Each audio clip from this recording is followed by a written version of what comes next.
أعوذ بالله من الشيطان الرجيم بسم الله الرحمن الرحيم رب اشرح لي صدري ويسر لي أمري واحلل عقدة من لساني يفقهوا قولي واجعل لي وزيرا من أهلي رب زدني علما رب زدني علما رب زدني علما آمین بسم اللہ الرحمن الرحیم سورہ آل عمران ہے آیت نمبر 72 یعنی 72۔ وکالت اور کہنے لگی طائفتن ایک جماعت، حرف ہے، حرف عطف ہے ملانے کے لیے، قالت اسم ہے، اس ایک نے کہا، اور یہ جو سوری اسم کہا میں نے فعل ہے، قالت فعل ہے اور یہ فعل جو ہے یہ مؤنث ہے، اس ایک مؤنث نے کہا۔ تو طائفتن گروہ کے لیے آتا ہے نا، تو یہ گروہ نہ مذکر ہے نہ مؤنث ہے، جماعت، لیکن جیسے اردو میں بھی جماعت مؤنث استعمال ہوتے ہیں نا، ہماری جماعت اکٹھی ہو گئی، تو عربی میں بھی طائفتن مؤنث آتا ہے، اس لیے مؤنث کا جو ہے وہ فعل آیا ہے۔ کہنے لگی طائفتن ایک جماعت، اسم ہے، اسم کی پہچان کیا ہوتی ہے؟ تنوین، آخر میں تنوین اور شروع میں ال۔ تو کہنے لگی ایک جماعت من اہل کتابی، اہل کتاب میں سے۔ اب یہ پورا کا پورا جو ہے نا مرکب جاری ہے، من حرف جر ہے اور اہل کتاب کو اس سے جر دے دی، اور من کو ہٹائیں تو اہل کتاب، اہل الکتاب تھا نا، من نے اس کو زیر دی ہے، تو اہل الکتاب جو ہے کتاب والے، یہ آپس میں مرکب اضافی بنے گا۔ آمنو ایمان لے آؤ، اہل کتاب کی ایک جماعت کہتی ہے، اہل کتاب کی ایک جماعت نے کہا آمنو تم لوگ ایمان لے آؤ، بالذی اس پر جو، الذی اس میں موصول ہے، جو ملانے کے لیے استعمال ہوتا ہے، اور با حرف جر ہے جس سے الذی کو جر دی، انزلہ نازل کی گئی، علی الذین ان لوگوں پر، آمنو جو ایمان لائے، وجہ النہاری حصہ دن کا، وجہ اصل میں چہرے کو کہتے ہیں، تو صبح کا جو وقت ہے، جو دن کا آغاز ہے، انسان کا چہرہ جسم کا آغاز ہے نا، چہرے سے جسم شروع ہوتا ہے، تو دن کا اول حصہ، وجہ النہاری دن کے ایک سرے پر، وَکْفُرُوا اور تم کفر کرو، انکار کر دو، آخرہ اس کے آخری حصے میں، لعلہم شاید وہ، لعلہ کا معنی شاید ہی ہوتا ہے، اور ہم وہ لوگ، لعلہم شاید کہ وہ، یرجعون لوٹ آئیں، یرجعون یہ فعل ہے رجا سے، تو وہ لوٹ آئیں مضارع ہے، غائب مذکر ہے، جمع ہے، اس کی روٹ ہے را جیم عین، باقی تو آپ کے جانے پہچانے لفظ ہیں۔ اہل جماعت، اہل کتاب یعنی یہودی عیسائی، یہاں خصوصیت سے اشارہ یہود کی طرف، کیونکہ مدینہ میں یہود آباد۔ اہل کتاب کے ایک گروہ نے کہا لوگوں سے، اپنے ساتھیوں سے، کہ تم ایمان لاؤ اس کتاب پر جو ایمان والوں پر اتاری گئی ہے دن کے اول وقت میں، اور آخر وقت میں اس کا انکار کر دو، شاید اس طرح وہ پلٹ جائیں، لوٹ جائیں، اسلام چھوڑ دیں۔ ایک سازش بیان کی گئی ہے مسلمانوں کے خلاف، آج بھی ہوتی ہے جی، یعنی میں دیکھ رہی تھی انڈین ٹی وی پر کچھ مذہبی شوز آتے ہیں، ان کے پنڈت فروخت کرتے ہیں، تو اس میں جی ایک بندہ تو وہ کہنے لگا کہ میں مسلمان تھا تو میں ہندو ہو گیا، اور میں جی ہمارے بڑوں کو مسلمان حاکموں نے زبردستی مسلمان بنا لیا تھا، تو اب ہم نے اسلام چھوڑ دی. ڈرامے بازی ہو رہی ہے ساری. کیونکہ آج تک دیکھیں جو ڈاکٹر ذاکر نائک نے اعلانیہ لوگوں کو مسلمان کیا، ہم تو اول دن سے لوگوں میں تبلیغ کر رہے ہیں. ہندوؤں کو آپ نے کب دیکھا تبلیغ کرتے ہوئے؟ ہندو تو تبلیغی دین ہے ہی نہیں. ہندو مت اور یہودیت یہ تبلیغی دین ہے ہی نہیں. پیدائشی ہندو ہوتے ہیں، پیدائشی یہودی ہوتے ہیں. یہ منہ سے تو کسی لوگ کو نہیں کہتے کہ تم یہ نہیں ہو سکتے، لیکن یہ کسی کو بھی پسند نہیں کرتے. کنورٹ کرنا، اپنے دین میں لانا پسند نہیں کرتے. لہٰذا آپ کو ہندوؤں کی پوری تاریخ میں کہیں کوئی تبلیغی مسائی نہیں ملے گی، ہے ہی نہیں. تو سب ڈرامے بازی ہے. وہ یہ زور توڑنے کے لیے میڈیا کا انہوں نے ٹیگ کیا. اور یہ ایک کا میں نے کہا آپ کو، اس طرح کی کئی 4-5 باتیں میری نظر سے گزری. اپنے طور پر یہ ذاکر نائک کی تبلیغ کا توڑ کر، یا اس طرح اور علماء کا. ہندوستان میں زیادہ اللہ نے ذاکر نائک صاحب کو برکت دی، بہت اس بندے نے کام کی. اللہ ان سے راضی رہے، آمین. تو یہ جو ہے نا ڈرامے بازیاں، اسی طرح کی ڈرامے بازی عہد نبوی میں انہوں نے کی کہ تم لوگ اسلام قبول کرو اور کچھ عرصے کے بعد اسلام چھوڑ دو. یہ محاورتاً کہا جا رہا ہے کہ صبح کو کرو اور شام کو چھوڑ دو. جیسے ہم کہتے ہیں نا، صبح کو تم کہتے ہو میں ڈاکٹر بنوں گا، شام کو تم کہتے ہو میں انجینئر بنوں گا. تو وہ ایکچولی بچہ صبح شام نہیں کہہ رہا ہوتا، مطلب ہوتا ہے کہ کچھ دن میں تمہاری رائے بدل جاتی ہے. تو یہ غصے میں کہا جاتا ہے. یہاں بھی محاورتاً کہا جا رہا ہے صبح و شام. اصل مراد ہے کہ اسلام قبول کرو اور تھوڑے عرصے کے بعد مرتد ہو جاؤ. اور جب وہ پوچھیں، ظاہری بات ہے قریب والے پوچھیں گے کہ تم نے اسلام کیوں چھوڑا، تو سناؤ جھوٹی سچی کہانی. جیسے یہ بندہ جھوٹ بول رہا تھا کھڑے ہو کر کہ ہمارے بڑوں پر ڈنڈے مار مار کر مسلمان کیا، ظلم کر کر کے. تو اصل میں تو ہم ہندو پوروجوں سے ہیں. تو بس جھوٹ سچ بولو کہ یہ خرابی دیکھی، وہ خرابی دیکھی، ایسا نہیں ہے ویسا نہیں ہے. تو ظاہری بات ہے کمزور ذہن کے لوگ کہیں نہ کہیں متاثر ہوں گے. پروپیگنڈا اپنا ایک اثر تو بہرحال رکھتا ہے. جیسے ایک زمانے سے یہ پروپیگنڈا کیا جا رہا ہے کہ مسلمان تو جاہل ہوتے ہیں، تو ایک ذہن بن گیا کہ مسلمان جاہل ہی ہوتے ہیں، حتیٰ کہ خود مسلمان یہ سمجھنے لگے. حالانکہ علم کا جو شعور مسلمانوں کو دیا گیا وہ کسی قوم میں نہیں تھا. اور جس وقت مسلمانوں نے اٹھ کر دنیا میں علم پھیلایا ہے، اس وقت یورپ کیا تھا؟ کچرے کا ڈھیر تھا. مذاق کی بات نہیں ہے، سچ مچ. آپ دیکھیے یورپ میں جتنا پورا یورپ ہے اس میں انگلینڈ وغیرہ سب شامل ہے، اور ساری یورپین ممالک باتھ روم نہیں بنائے جاتے تھے. وہ یعنی کہ جہاں بیٹھتے تھے وہیں رفع حاجت کر لیتے تھے. اور گلیوں میں ایسے عام جانوروں کی طرح، اس کی ضرورت ہی نہیں مانی جاتی تھی. اور جب بارشیں وغیرہ ہوتی تھی تو گند تیرتا پھرتا تھا. آپ انسائکلوپیڈیا کھول کر دیکھیں، یہ نہیں کہ میں خود سے کہہ رہی. اور نہانے کا کوئی کانسیپٹ نہیں تھا. یا بچے کو نہلایا جاتا تھا جب اس کا بپتسمہ ہوتا تھا، بیپٹائز کیا جاتا تھا مذہبی رسم کے طور پر.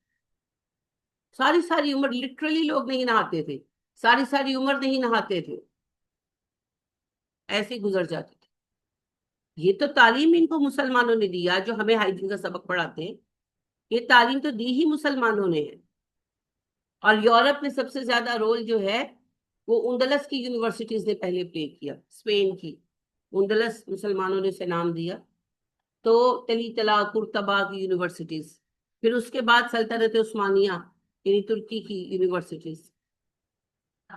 تو اس وقت پڑھانے والے کو سوری نہانے والے کو سزا دی جاتی تھی، کیونکہ کلیسا میں مذہباً ان کے ہاں نہانا پسندیدہ نہیں. بنا دیا ہوا تھا نا دین اپنا، تو نہانا پسندیدہ نہیں تھا. تو کوئی ریگولر نہانے کی عادت، جیسے بچے آج جو باہر چلے جاتے تو وہاں سے عادتیں لے کر آتے، تو اس وقت جو بچے کرسچن تھے وہ پڑھنے کے لیے قرطبہ گئے، تلی تلا گئے، یا پھر ترکی گئے، تو وہ پھر وہاں سے ہائیجین سیکھتے تھے. تو نہاتے تھے نا اگر فریکوینٹلی مطلب ہفتے 10 دن میں نہا لیا، اور یہ اطلاع مل گئی چرچ کو تو سزا ملتی تھی. ہاں، کہ یہ مسلمان ہو گئے ہیں، محمدن ہو گئے ہیں، یہ تو روز روز نہاتے ہیں، تو باقاعدہ سزا ملتی تھی. بالکل کچرے کا ڈھیر تھے. اور یہ وہ وقت تھا جب اندلس کی ایک ایک جو اسٹریٹ تھی نا اس پہ لائٹ تھی، اور ایک قرطبہ شہر میں 70 لائبریریز تھی، ایک شہر، ان ون سٹی. تو یہ پروپوگنڈا کی پاور ہے.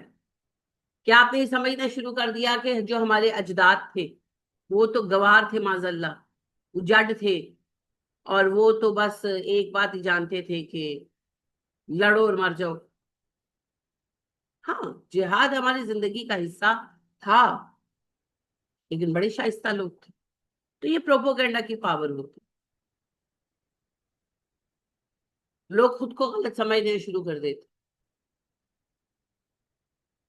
تو یہ بھی ایک پروپوگنڈا پالیسی کا طریقہ تھا، سازش. تو سازشوں کی زد میں تو شروع سے ہیں اور رہیں گے. اب سوال یہ ہے، سازشیں تب بھی تھی، سازشیں اب بھی ہیں. تب وہ ہمارا کچھ نہیں بگاڑ پائے، اب ہمارا نقصان کیوں ہو رہا ہے؟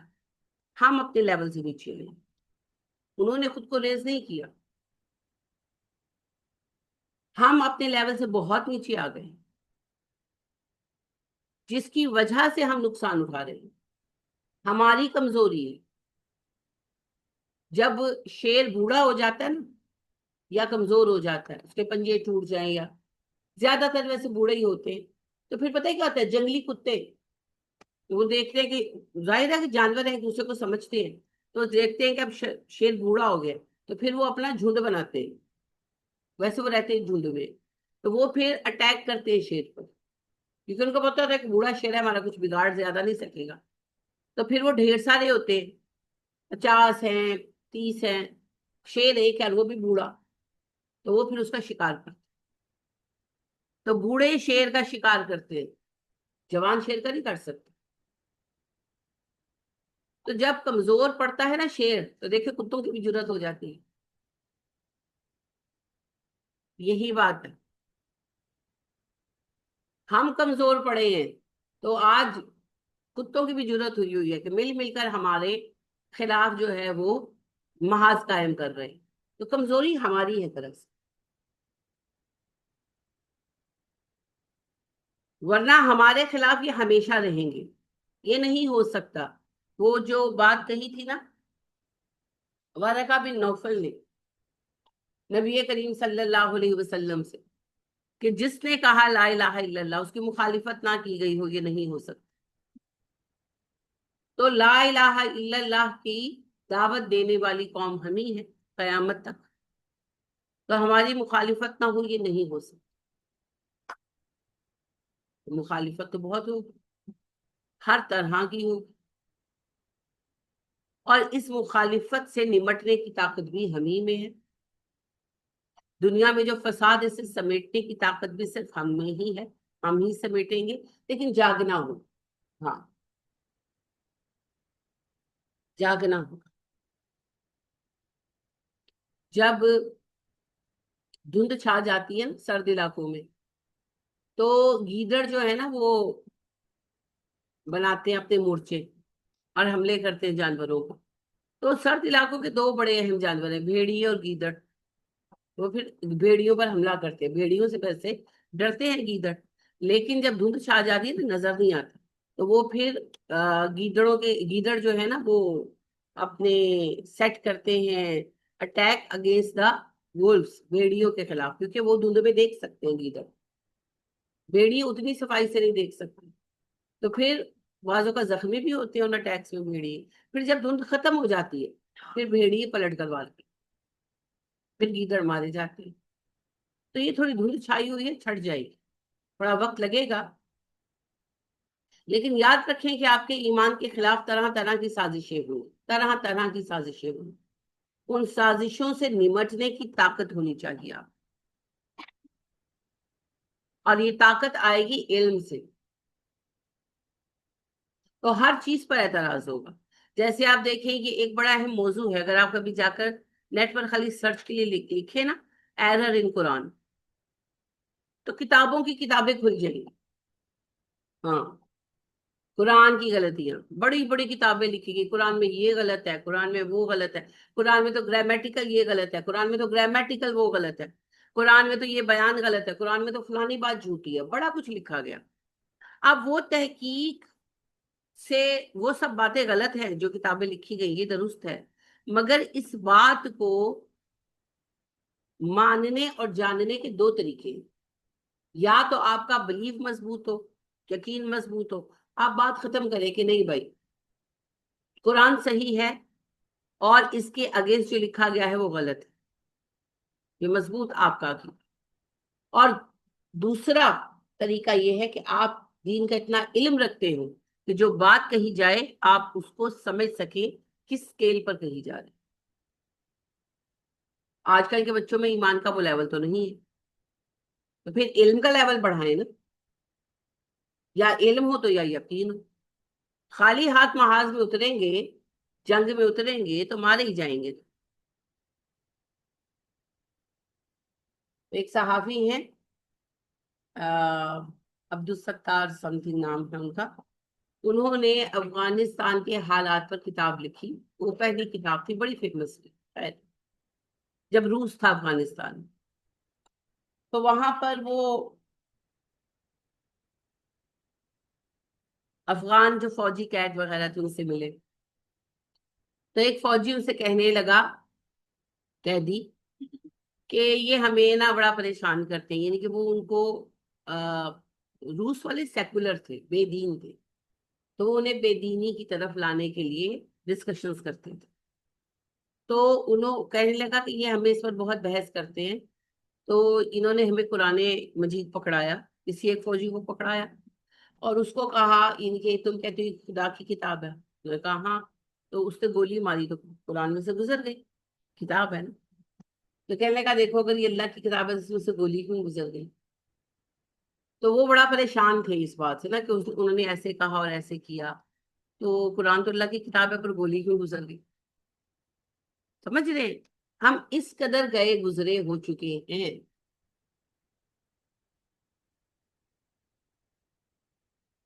اور اس طرح کی بہت ساری باتیں ہوتی رہتی ہیں، لہٰذا یورپ میں لاسٹ ایک دو سال پیچھے واقعہ پیش آیا تھا جس کا بڑا وہ ہائپ بھی کریٹ ہوا تھا، کہ وہ پادری نے قرآن جلایا، اس نے کہا کہ تم لوگ کہتے ہو خدا کی کتاب، تو اگر خدا کی کتاب ہے تو میں آگ میں پھینک تو نہیں جلے گی، تو اس نے آگ میں ڈال دی اور ظاہر ہے کتاب جل گئی۔ اچھا، پوچھنے والا بھی نالائق، اس طرح تو بائبل ڈالو وہ بھی جل جائے گی، تمہاری بائبل نہیں جلے گی، نالائق، اور دیکھنے والے بھی نالائق۔ ہمیں اپنے علم کا لیول بڑھانا ہوگا، ہمیں اس مقام تک پہنچنا ہوگا علمی عقلی اعتبار سے کہ یہ ہمارے ساتھ اس طرح کی کھیل نہ کھیل سکے۔ خصوصاً ہر ملک میں، ہر علاقے میں چند ایسے لوگ ہونے چاہیے جو سب کو سنبھال سکے، سب کو گائیڈ کر سکے۔ تو یہ چالیں تو چلی ہی جاتی رہیں گی جی، ان کا کوئی انجام آخر تک نہیں ہے، جب تک آخری معاملات نہیں ہو جاتے یہ سب تو ایسے ہی چلے گا، نہ ہم تھکیں گے اور نہ وہ باز آئیں گے۔ یہ تو حق اور باطل کی کشمکش، یہ تو ہر نسل میں چلتی رہے، وہ ہمیں مٹانا چاہتے ہیں، وہ لگے رہیں گے۔ اللہ نے کہا یہ تو کبھی باز نہیں آئیں گے، یہ تو لگے ہی رہیں گے، صرف ایک طریقہ ہے، اتنے مضبوط ہو جائیں کہ یہ ہمارے خلاف کچھ کرنے سے پہلے سوچیں، اس کے سوا کوئی طریقہ نہیں۔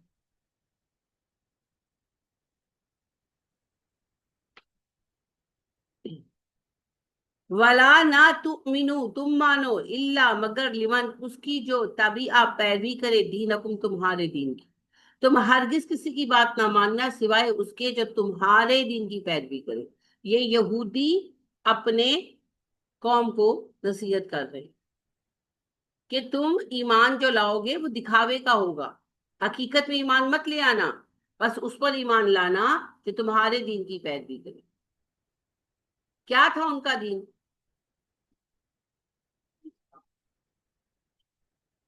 کبھی تھا اسلام. اسلام ہوگا یا یہودیت ہوگی، ایک ہی چیز ہوگی. اسلام کو تو انہوں نے کب کا چھوڑ دیا، اپنا دین بنا لیا. یہودیت، خود کو یہودی قرار دیا، عقیدے تک بدل ڈالے، آبا پرستی پر آ گئے. اگر مسلمان تھے، ان کا دین اسلام تھا، تو پھر نبی کریم صلی اللہ علیہ وسلم سے کیا تکلیف تھی ان کو؟ نبی کریم صلی اللہ علیہ وسلم تو اسلام ہی پیش کر رہے تھے نا، تو پھر کیا تکلیف تھی انہیں؟ وہی تکلیف تھی جو آپ کے سارے فرقہ پرست عالموں کو، ظالموں کو تکلیف ہے قرآن سے. مسلمان ہو کر نبی کریم صلی اللہ علیہ وسلم کے نام نامی اس پہ گرامی کا کلمہ پڑھ کر قرآن اور حدیث کو قبول نہیں کرتے. کیوں؟ کیونکہ یا اسلام زندہ رہے گا یا فرقہ. ایک کی موت تو طے ہے، دونوں کو زندہ نہیں رکھا جا سکتا. یا اسلام زندہ ہوگا یا فرقہ زندہ رہے گا. اسلام کی زندگی، اسلام کا قیام، فرقہ واریت کی موت ہے. اور فرقہ واریت کا باقی رہنا اسلام کی کمزوری ہے. مار تو نہیں سکتے، اسلام نے تو زندہ رہنا ہے، لیکن اسلام کی طاقت، اسلام کی اسٹرینتھ ختم ہو جائے گی، مسلمانوں کی اسٹرینتھ ختم ہو جائے گی نا، جیسے آج ہوئی ہے. بانٹ دیا ہمیں. وہ بھی جانتے ہیں، یہود بھی جانتے ہیں کہ اسلام کو ہم ختم نہیں کر سکتے، تو پھر کیا کرو، کمزور کر دو. وہ دو بیلوں کی کہانی پڑھی ہے نا آپ نے، کہ وہ شیر حملہ کرتے تو بیل بگا دیتے، تو پھر وہ کہتے ہیں ان میں پھوٹ ڈالو. تو اسلام مارا نہیں جا سکتا. اسلام نظریہ جو ہے دین کا، عقیدہ جو ہے، اس کو ختم نہیں کیا جا سکتا. نظریہ کہیں، عقیدہ کہیں، جو چاہے کہیں، بحیثیت دین اسلام ختم نہیں ہو سکتا، کیونکہ اب کسی نبی نے نہیں آنا. پہلے تو انہوں نے جڑ سے ہی ختم کر دیا نا. آپ کو کیا لگتا ہے کہ برے صغیر میں اسلام نہیں تھا؟ اسلام ہی تھا. پھر آپ دیکھیں ہندو مت آیا، کہیں سے کہیں اس میں اسلام نظر آتا ہے؟ کہیں نظر نہیں آتا نا. کیا چین والوں پر نبی نہیں آئے؟ اتنی قدیم تہذیب ہے تو کہیں اسلام نظر آتا ہے؟ جاپانیز میں کہیں اسلام نظر آتا ہے؟ یورپ میں آپ کو کہیں اسلام کی کسی جھلک ملتی ہے؟ سب بدل دیا، کیونکہ نبی آنے تھے، اللہ نے بھی چھوٹ دی ہے رکھی. مگر اب نبی کریم صلی اللہ علیہ وسلم آخری نبی ہے، آخری رسول ہے. اب کسی نبی کسی رسول نے نہیں آنا، نہ حقیقی نے آنا ہے، نہ ذلی و بروزی نے آنا. لہذا اب اللہ کے لیے بھی ضروری ہے کہ اسلام باقی رہے گا اصل شکل. تو اسلام کی اصل شکل کو مٹا دینا ممکن نہیں ہے. قرآن کو غائب کر دینا ممکن نہیں ہے، جیسے پہلی کتابیں غائب کر دی گئی. بھئی گوا دی گئی، امتوں نے گوائی نا، مگر کچھ تو سازشی عناصر تھے نا جنہوں نے ان کو کہیں ضائع کیا. چیزیں کبھی خود بخود گم ہوتی ہیں. اگر آپ کوئی چیز کہیں رکھ دیں اور کوئی اس کو نہ چھیڑے تو کہیں جا سکتی ہے، صدیوں بعد بھی وہیں سے نکلے. انہوں نے غفلت برتی امتوں نے، مگر ایسے سازشی فتنہ پرور عناصر تھے، شیطان کے آلائے کار، جنہوں نے وہ کتابیں غائب ہی کر دی، ضائع کر دی، نبیوں کے نام تک لوگوں کو بھلا دیے. تو اب یہ نہیں ہو سکتا، کیونکہ اب کوئی نبی نہیں آنا، دوبارہ کتاب نہیں آنی. تو قرآن تو قیامت تک محفوظ رہے گا. جب یہ اٹھائے گا اللہ اٹھائے گا. آخر میں جب اینڈ آف ٹائم ہونے والا ہوگا، جب دنیا سے مسلمان ختم ہو جائیں گے، تو پھر اللہ خود قرآن کو اٹھا لیں گے، قرآن کے صفحات اٹھا لیں گے. نبی کریم صلی اللہ علیہ وسلم نے بتایا کہ لوگوں کو قرآن کے حفظ ہوگا، بھول جائے گا، اور قرآن کے صفحات جو ہے نا سفید ہو جائیں گے، الفاظ اٹھا لیے جائیں گے. لوگ قرآن کھولیں گے، قرآن کے صفحات خالی ہوں گے. وہ اللہ کرے گا، اور وہ تب ہونا ہوگا جب بس اب دنیا ختم ہونی ہوگی. قرآن کو کوئی نہیں ختم کر سکتا، نہ نبی کریم صلی اللہ علیہ وسلم کو کوئی دنیا سے نا آشنا کر سکتا ہے، یا دنیا کو نبی صلی اللہ علیہ وسلم سے دور کر سکتا ہے، نہیں ہو سکتا۔ تو پھر کیا طریقہ باقی بچا؟ اسلام مٹایا تو نہیں جا سکتا، مگر مقابلہ تو اسلام اور مسلمانوں سے ہے، تو پھر کیا طریقہ باقی بچا؟ کمزور کر دو۔ کمزور کیسے کیا جائے؟ اختلاف رائے، اور اختلاف رائے کا راستہ ہے فرقہ واریت۔ چھٹی صدی ہجری میں جا کر نبی کریم صلی اللہ علیہ وسلم کے 600 سال بعد 4 عالموں کو لاکھوں عالموں میں سے نکال کر امام بنا دیا گیا۔ کس کرائٹیریا، کس کی اجازت سے، کس کے حکم سے؟ دلیل کیا ہے؟ اور شیعہ حضرات نے 12 لوگوں کو جو نسل علی سے تھے، حضرت علی کی اولاد سے تھے، حضرت علی و فاطمہ کی اولاد سے، ان کو نامینیٹ کر دیے اور ان پر فرقے بنا لیے۔ کس بنیاد پر؟ 12 امام جو بنا، کس بنیاد پر، کس دلیل پر؟ اور بس اس کے بعد فرقے بنتے گئے، بنتے گئے، بنتے گئے، اور آج کا دور ہے آپ کے ساتھ۔ اور آپ دیکھیے جتنا کام آپ کے نام نہاد علماء کر رہے ہیں، اپنے اپنے فرقوں کے لیے کر رہے ہیں، اسلام کے لیے کون کام کر رہا؟ آپ کے سامنے ہے۔ آپ ان کی تقریریں اٹھا کر دیکھیں، آپ ان کی باتیں سنیں۔ فرقے پر، فرقہ پرستی پر باتیں ہوتی ہیں۔ صرف اہل حدیث علماء پر یہ ایک خوبی ہے ان کی کہ توحید اور قرآن اور سنت وہی پیش کرتے ہیں۔ ہاں، فرقہ واریت میں وہ بھی کہیں نہ کہیں پھنس جاتے ہیں، اللہ کرتا کہ نہ پھنستے، مگر جہاں فرقہ بنائیں گے پھر پھنسیں گے ہی۔ لیکن بہرحال وہ لوگ توحید کو اور قرآن کو اور سنت کو پیش کر رہے ہیں، قرآن و حدیث کو پیش کرنے کا صحرا ان کے ساتھ ہے۔ باقی تو ہر کوئی اپنی اپنی کہانیاں لے کر بیٹھا۔ تو فرقہ واریت جو ہے، یہ اسلام کو کاٹنے کا ایک راستہ ہے۔ نہ قرآن کسی فرقے کو ایکسپٹ کرتا ہے، نہ حدیث۔ اور یہ بھی سوچ بنائی گئی ہے۔ اچھا، نبی کریم صلی اللہ علیہ وسلم کی حدیث کا اتنا غلط معنی لوگوں کو دیا گیا ہے، میں ان کی بددیانتی پر حیران ہوتی ہوں۔ اور یہ کرنے والے ہمارے اپنی علماء، جو نبی کریم صلی اللہ علیہ وسلم نے کہا کہ یہود کے فرقے بنے، عیسائیوں کے فرقے بنے، یہود کے 70 بنے، عیسائیوں کے 71 بنے، تمہارے 72 بنیں گے، جو تمہارے 73 بنیں گے، اور ان میں سے 72 جو ہے گمراہ اور ایک حق پر ہوگا، یہ کہا نا۔ اب انہوں نے اس کا کیا معنی نکال کر لوگوں کو دیا کہ 73 فرقے تو بننے ہی ہیں، 73 فرقے تو بننے ہی ہیں، یہ تو لیجیٹیمیٹ ہے، یعنی لیگلی جائز ہے،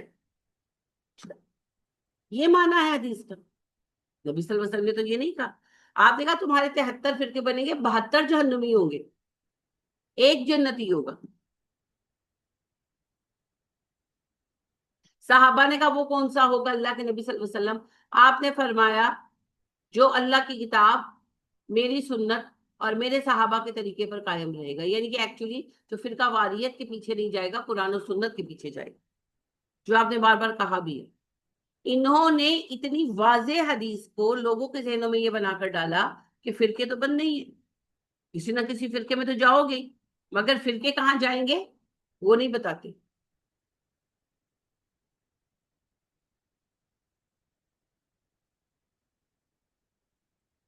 اس سے اندازہ لگائیں ان کی علماء کی بددیانتی۔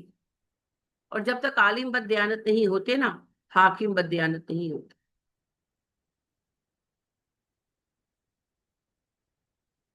تو فرقہ واریت ہمارا سب سے بڑا مسئلہ ہے، ہمیں ہر لیول پر بانٹا گیا ہے۔ ایک تو مذہبی دینی لیول پر تقسیم ہو گئے نا ہم، تو آپ دیکھیں ایک امام کے پیچھے آپ نماز نہیں پڑھ سکتے۔ ایک فیملی میں کچھ لوگ اہل حدیث ہیں اور کچھ بریلوی ہیں، تو ایک مسجد میں نہیں جائیں گے۔ تو ایک امام کے پیچھے جہاد کیا کرنا ہے انہوں نے؟ پھر ہمیں سیاسی اعتبار سے بانٹ دیا گیا خلافت کے خاتمے کے بعد. یہ جو اتنی اتنی اتنی اتنی سی ریاستیں بنی ہیں، آپ دیکھیں جارڈن، کویت، یہ ہمارے صوبہ اسرائیل سے بھی چھوٹے چھوٹے ملک ہیں، اتنے اتنے سے ٹڈی ٹڈی سے ایسے ملک ہوتے ہیں. ایکچولی یہ سارے صوبے تھے خلافت کے جن کو اکیلا چھوڑ دیا گیا، اور انہوں نے اپنی سرداریاں بنا لی اور اپنے آپ کو بادشاہ وغیرہ قرار دے لیا.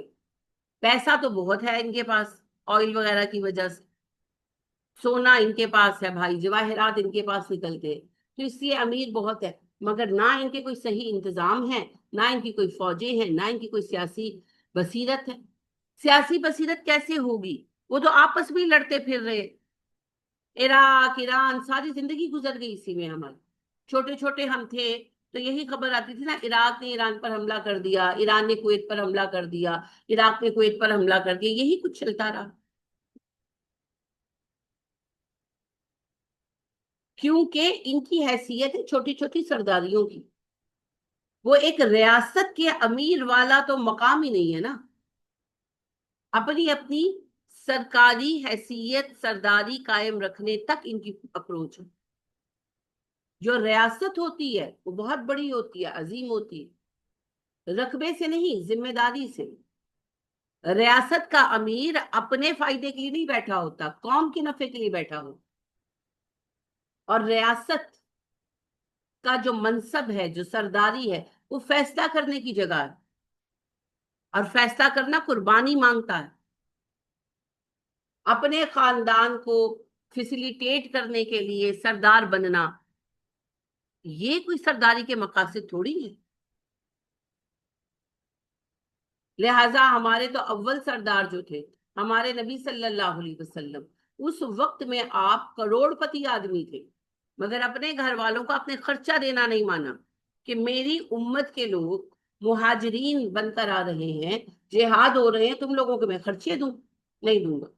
حالانکہ آپ کی جو باغ فدق کی کمائی تھی وہ لاکھوں میں تھی، اور بنو نذیر کے علاقے کی ڈال لی جائے اور آپ کے جو جانور وغیرہ تھے چراگاہ میں، آپ کروڑ پتی آدمی تھے، اگر آپ نے اپنی بیویوں کو خرچہ تک نہیں دی.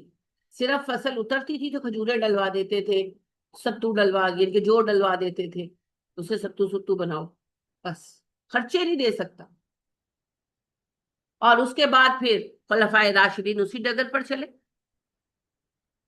آج عوام کے پاس کھانے کو نہیں ہے، اور پاکستان جیسے غریب حاکم کی غریب ملک کی جو صوبے کی حاکم ہے، سی ایم صاحبہ ہیں، ان کا آپ نے بیگ دیکھا جب وہ عمرہ کرنے گئی؟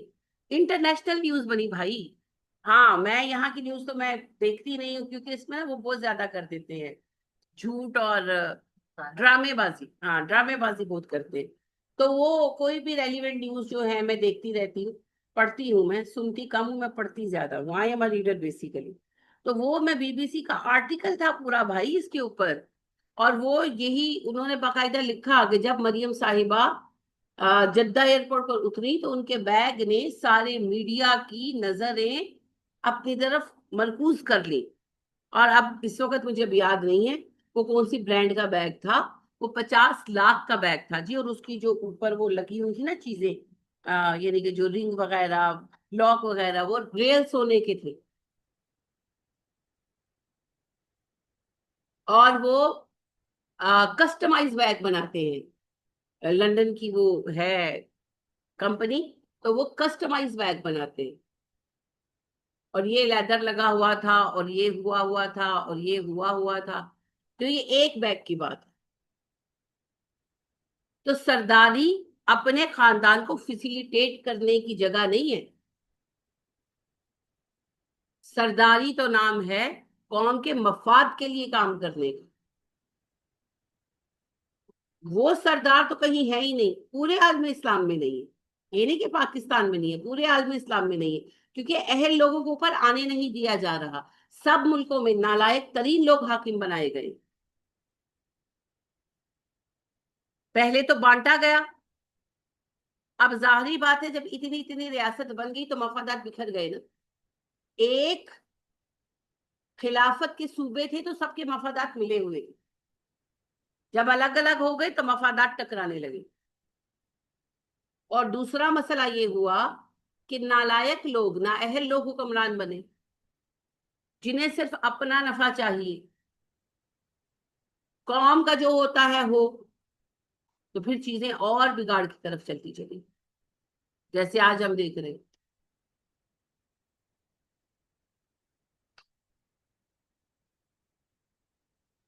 تو تقسیم میں جو نقصان ہے، ہم سے بہتر کون جانتا ہے، ہم تو بھگت رہے. اور تقسیم میں، مذہبی تقسیم میں بنیاد جو رکھی گئی ہے وہ ہے فرقہ واریت. اچھا، ایک لفظ استعمال کرتے ہیں، کہتے ہیں دین اسلام ہے اور مذہب کیا ہے تمہارا. مذہب جو ہے تم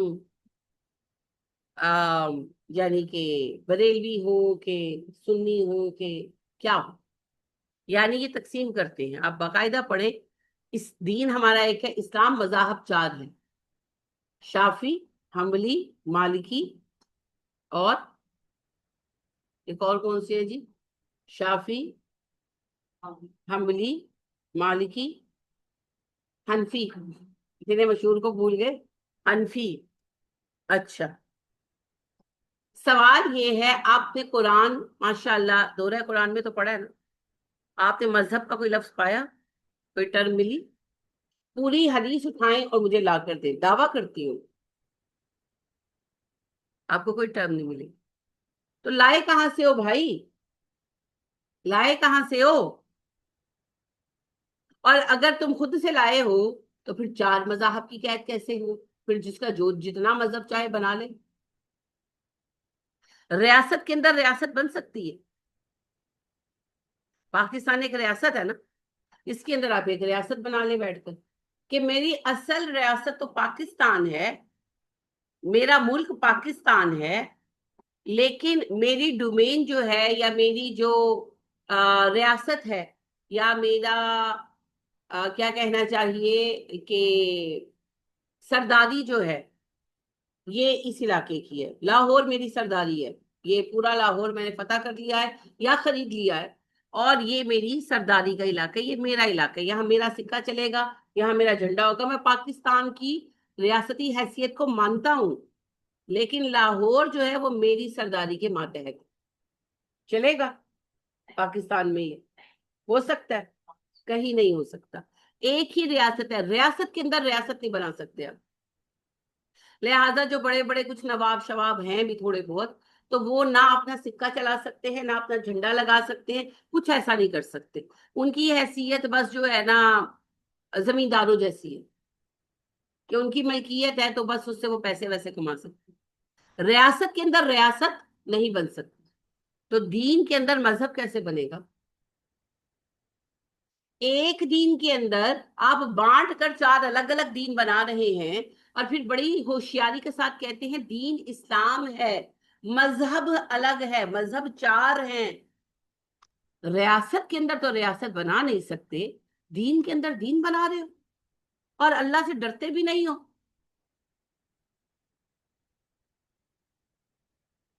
تو بانٹ دیا گیا، امت کو تقسیم کر دیا گیا.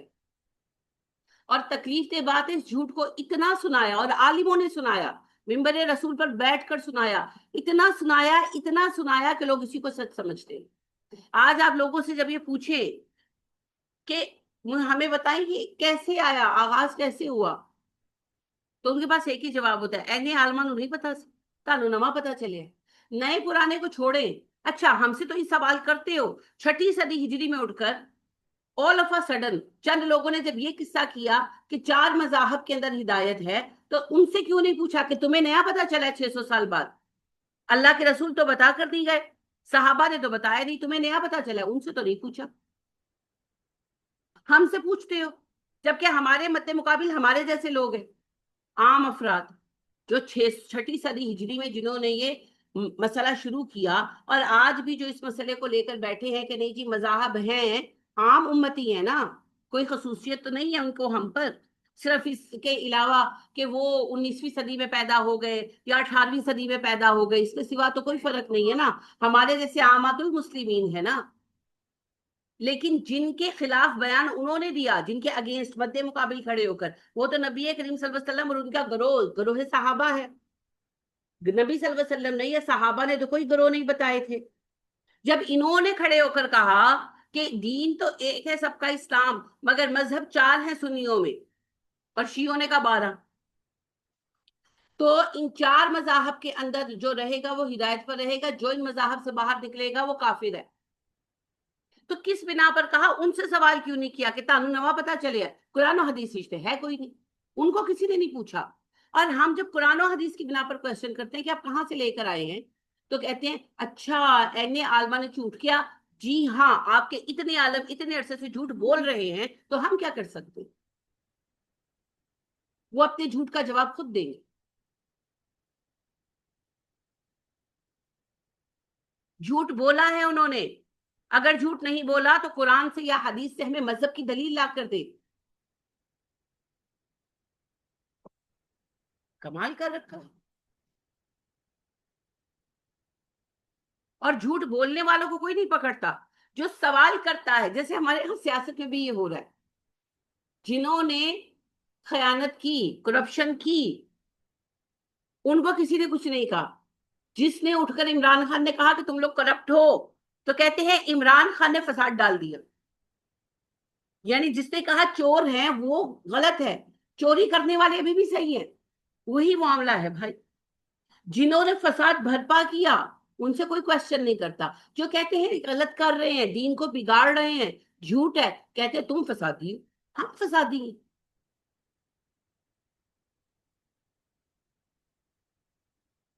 جنوں کا نام خرد رکھ دیا، خرد کا جنوں، جو چاہے آپ کا حسن کرشمہ ساز تھے. تو جب تک جاگیں گے نہیں، سنبھلیں گے نہیں، کچھ نہیں ہو سکے. ہر ایک رسی کو چھوڑ کر صرف اسلام کی رسی تھامو. اور حبل اللہ کیا ہے؟ قرآن.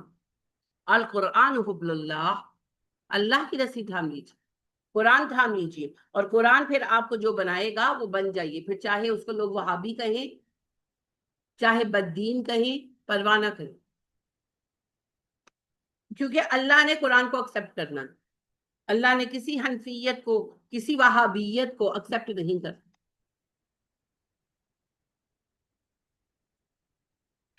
انا للہ و انا الیہ راجعون. اتنا میں حیران ہوئی، یقین کرے میں حیران ہوں کہ بریلوی سیکٹ والوں نے پچھلے سال یہ بات مزاح میں سامنے آئی تھی. پچھلے سال رمضان سے بیفور کچھ مسائل میں ایک صاحب کھڑے کہہ رہے تھے، کسی ویڈیو میری نظر سے گزری، ینگ سے آدمی تھے، تو وہ کہہ رہے تھے کہ اگر ایک جنبی آدمی کسی دوسرے سے ہاتھ ملاتا ہے تو ہاتھ جس سے ملائے گا اس پر بھی اس سے جنابت فرض ہو جائے گا، کیونکہ یہ ایک سے دوسرے پر ٹرانسفر ہوتی ہے جنابت. اچھا، اس پر آگے انہوں نے مذاق بنایا ہوا تھا، ہاں ہاں ہوں ڈالی ہوئی تھی. میں نے کہا پتا نہیں ویڈیو سچ ہے کہ انہوں نے ایویں مذاق کیا ہے، کیا پتا. ختم ہو گئی بات.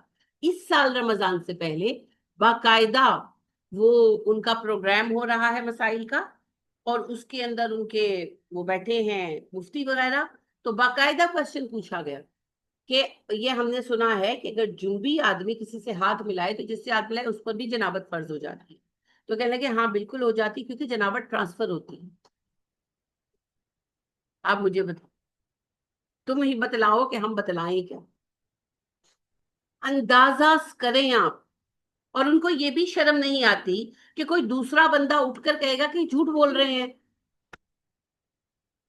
اس بات کی بھی حیا نہیں آتی. وہ تو بہت ساری باتیں ہیں نا، جواب تو اس کے بہت سارے ہیں، لیکن سوال صرف یہ ہے کہ یہ کس ٹرانس میں بیٹھ کر ایسے بیانات دیتے ہیں. مذاق بنا رکھا. اور یہ ساری جو اثرات ہیں یہ فرقہ واریت کے ہیں، کیونکہ بریلوی سیکٹ میں یہ فتوے آ چکے ہیں نا. اب انہوں نے یہ نہیں کہنا کہ فتویٰ غلط ہو گیا. ایک انسان کا کام غلط نہیں ہو سکتا. یعنی ایک کام فرض کریں، میں آپ کو پڑھاتی ہوں، میں اپنی بات کرتی ہوں، کسی وقت ابھی میں نے جب کالت کا لفظ پڑھا تو میں نے کہہ دیا یہ اسم ہے. مجھے ریئلائز ہو گیا، میں نے فوراً کہا کہ سوری میں نے غلطی سے اسم کہا، یہ فیل ہے. اگر مجھے ریئلائز نہ ہوتا تو وہ ریکارڈ ہو جاتا نا، اور ہمیشہ کے لیے رہ جاتا. تو ہیومن ورک ہے نا، کہیں غلطی ہو سکتی ہے، بے دہانی میں ہو سکتی ہے، بعض اوقات یاد غلط رہ جاتا ہے کہ نہیں، ہو سکتا ہے نا، انسان بھول سکتا ہے نا. تو اس میں کیا ہے، انسان غلط یاد رکھ سکتا ہے، انسان کو مغالطہ ہو سکتا ہے، انسان کی زبان ٹنگ ٹویسٹ ہو سکتی ہے، یا یہ ہو سکتا ہے کہ سننے والا غلط پہنچا دے. سمجھنے میں غلطی ہو سکتی ہے، سننے والا غلط پہنچا سکتا ہے، یعنی کہ اس نے مس انڈرسٹینڈ کیا. جیسے وہ کالے کتے والی حدیث ہے، ابو ہریرہ رضی اللہ تعالیٰ عنہ بڑے سکا راوی ہے، مگر وہ ایک حدیث سناتے تھے کہ اگر کالا کتا، گدھا یا عورت گزرے سامنے سے تو نماز فسخ ہو جاتی ہے، فاسد ہو جاتی ہے. اما عائشہ تک پہنچی تو اماں کو غصہ آ گیا. اما نے کہا انا للہ و انا الیہ راجعون، اللہ رحم کرے ابو ہریرہ پر، اس نے ہمیں گدھوں اور کتوں کے برابر کر دیا. میں تو نبی صلی اللہ علیہ وسلم کے سامنے سوئی ہوتی تھی، آپ صلی اللہ علیہ وسلم تہجد پڑھتے تھے، جب سجدے میں آتے تو ہاتھ سے میری ٹانگیں سمیٹ دیتے، پھر جب آپ کھڑے ہوتے میں پھر ٹانگیں پھیلا لیتی، اور ایسا روز ہوتا. تو ابو ہریرہ کو یہ بات پہنچی کہ اماں نے ایسا کہا ہے، تو ابو ہریرہ رضی اللہ تعالیٰ عنہ نے وہ روایت بیان کرنی چھوڑ دی. تو بوڑھے ہو گئے تھے تو ان سے سعید بن مسیب رحمہ اللہ نے پوچھا کہ آپ یہ روایت بیان کرتے تھے، کہتے ہیں کوئی نہیں کرتا تھا، جاؤ. تو وہ ابھی بھی حضرت ابو ہریرہ رضی اللہ تعالیٰ عنہ کی توسط سے صحیح روایت ہے، یعنی کہ اس کی سند صحیح ہے، لیکن کہیں نہ کہیں بیان میں غلطی ہے، کیونکہ اماں کی بات زیادہ اہم ہے. مگر آج بھی اہل حدیث علماء کہتے ہیں کہ نہیں، عورت آگے سے گزرے گی تو نماز ٹوٹ جائے گی. وہ اس بنا پر کہتے ہیں، یہ حدیث کا اختلاف ہے، یہ گروہ کا اختلاف نہیں ہے. یہ نہیں کہ میں اہل حدیث علماء کو کوئی ووٹ دیتی ہوں، میں ان کے اختلافات جو غلط ہیں میں پہلے ہی آپ کو کہتی ہوں. جیسے قبر پہ نہیں جانے دیتے، حدیث کے اگینسٹ جا کر ضد میں آ کر نہیں جانے دیتے. اما عائشہ کی باقاعدہ حدیث کے باوجود ضد کرتے ہیں. اسی طرح یہ جو دوسری انہوں نے ضد لگائی ہوئی ہے، یہ اعتکاف کی، بے وجہ کی، یہ بھی غلط ہے. لیکن یہ والی بات ویسے غلط ہے، میں اس کو درست نہیں مانتی، مگر حدیث کی بنا پر ہے کہ ابو ہریرہ رضی اللہ تعالیٰ عنہ سے اس حدیث کی سند صحیح ہے. تو وہ جو ہے کچھ علماء اس کو درست سمجھتے ہیں، اور کچھ کہتے ہیں کہ نہیں، اما عائشہ نے جب کہہ دیا تو بات ختم. اور میں تو اما عائشہ کی بات پر ابو ہریرہ رضی اللہ تعالیٰ عنہ کی بات کو فوقیت نہیں دیتی. اما عائشہ کی بات بھی صحیح ہے، یعنی سند کے اعتبار سے دونوں باتیں صحیح ہیں، صحیح ہے. تو اب جو اس کو زیادہ اہمیت دیتے ہیں تو وہ یہ فتویٰ دیتے ہیں، اور جو اما عائشہ کی بات کو ویلیو زیادہ کرتے ہیں تو وہ پھر دوسرا فتویٰ دیتے ہیں. میں اما عائشہ کے ساتھ کھڑی ہوں الحمدللہ. اب بات یہ ہے، ابو ہریرہ رضی اللہ تعالیٰ عنہ سقا آدمی تھے. اب یا تو انہوں نے سمجھا غلط، یا ان کو یاد غلط رہا، کہیں تو غلطی ہوئی نا. تو اب کیا ابو ہریرہ کا پورا کام ہم ضائع کر دیں گے؟ نہیں. لیکن کیا ہم اس بات کو پکڑ کر بیٹھ جائیں گے کہ ابو ہریرہ نے ساری حدیثیں صحیح بیان کی تو یہ بھی صحیح ہے؟ نہیں. ہم کیا کریں گے؟ ہم اعتدال کا رستہ لیں گے. ہم یہ مانیں گے کہ ابو ہریرہ انسان تھے، غلطی ہو گئی ان سے. یہی آپ اپنے بزرگوں کو بھی مارجن دینا بھائی. ایک فتویٰ دیا، غلط ہو گیا، چھوڑ دو. نہیں نہیں نہیں، ہمارے بڑوں نے کہہ دیا ہے، ہم لوگوں کی باتیں سنیں گے مگر ہم لے کر بیٹھے رہیں گے. جیسے وہ جو ہے در المختار کے فتوے پر بحث ہوئی، فتویٰ بیان، اس میں فتویٰ یہ ہے کہ جی اگر انگلی پر نجاست لگی ہو تو اس کو چاٹ لے تو انگلی پاک ہو جائے گی، پوٹی لگی ہو تو. اب یہ اتنی فضول جو فتویٰ ہے اس کے اوپر بحث ہوئی. اچھا، مفتی طارق مسعود صاحب کیا کہتے ہیں؟ ہمت نہیں ہے نا کہ صاف کریں، حالانکہ اچھے آدمی ہیں، لیکن کہنے لگے امکانی مسئلہ بیان کیا ہے، کوئی ہوا تھوڑی ہے بھائی، ہوا یا نہیں ہوا، کیا ایسا ہونا چاہیے کہ ایسا ہو سکتا ہے؟ یہ بات کرو نا، صاف کہو کہ بھائی مسئلہ غلط ہو گیا. اوور تھنک کر گئے حضرت صاحب تو غلط بات کر گئے، کاٹ دو. صحیح بات ہے کہ نہیں؟ نہیں، نہیں کہا. پھر وہ بیٹھے ہوئے تھے یہ بریلوی حضرات، تو وہ دیکھیں بات یوں ہے کہ وہ امکانی مسئلوں پر بات کرتے ہیں، اور اگر یوں کر پتہ نہیں کیا کیا وہ باتیں لا رہے تھے اس بات کو، اس ایک بات کو صحیح ثابت کرنے کے لیے. بھائی بحث کیا ہے، کہو نا کہ بھائی اتنے زیادہ مسائل کا جواب دیتے ہوئے ان سے غلطی ہو گئی، ایک مسئلہ غلط ہو گیا، کاٹ دو اس کو، ہم کتاب سے کراس کر دیتے ہیں. کیا ہے اس میں؟ یہی تو بہت سارے کوشچنز ہیں نا، یہی بات تو ہوتی ہے. اور ویسے بھی یہ کس قدر گندی بات ہے، یعنی کہ ویسے بھی کتنی گندی بات ہے۔ اللہ پاک نے طیب چیزیں ہم مومنوں کے لیے رکھی اور ناپاک اور حرام چیزیں کفار کے لیے چھوڑ دی، ہے نا؟ آپ کھاتے ہیں بکرا، آپ کھاتے ہیں گائے، وہ کھاتے ہیں سور، ہے نا؟ تو اللہ نے ہمیں طیب و طاہر چیزیں عطا فرمائی اور ہمارے لیے حلال و طیب کا رستہ کھول دیا، اور حرام اور گندی چیزیں ان کے لیے پسندیدہ بنا دی۔ تو ایک مومن گندگی کھائے گا، یہ کیسے ہو سکتا ہے؟ جانور بھی نہیں کھاتا۔ اتنی فضول بات کو ڈیفینڈ کرنے والے کتنے فضول ہیں؟ کیوں ڈیفینڈ کر رہے ہیں؟ فرقہ واریت کی وجہ سے، صرف فرقہ واریت کی وجہ سے۔ ہم کیوں کہیں کہ ہمارے بابا جی نے بات غلط کہہ دی؟ کیونکہ وہ تو سپر ہیومن بینگ تھے، وہ تو غلطی کر ہی نہیں سکتا۔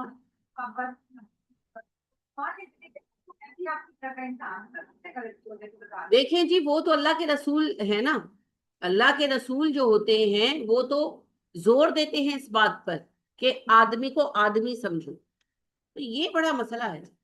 تو دیکھیں فرقہ واریت نے کیسے کیسے علماء کو رسوا کرا دیا۔ اب دیکھیں طارق جمیل صاحب کی ہمت پڑی کہ ارشاد بھٹی کے ایک سوال کا جواب دے سکے سیدھی طرح سے؟ نہیں پڑی، کیونکہ کس منہ سے کہے کہ یہ باتیں غلط ہیں، کیونکہ باتیں تو ان کے فرقے کی ہے، اپنے فرقے کو غلط کس منہ سے کہے؟ ہم پیشہ و ہم مشرب و ہم راز ہے میرا، غالب کو برا کیوں کہوں اچھا میرے آگے، کیسے کہیں؟ تو یاد رکھیے فرقہ واریت اسلام کی اسٹرینتھ کو توڑنے کا واحد راستہ ہے، اور اسلام کا قیام فرقہ واریت کی موت ہے۔ آج آپ پاکستان میں اسلام قائم کر دیں، کوئی فرقہ پنپ ہی نہیں سکے۔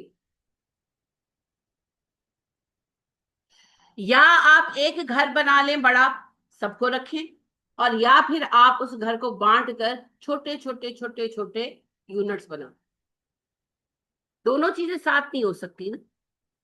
اسی طریقے سے اسلام قائم ہوگا تو ہر باطل چیز مٹ جائے گی، اور فرقہ واریت باطل مٹ جائے گی۔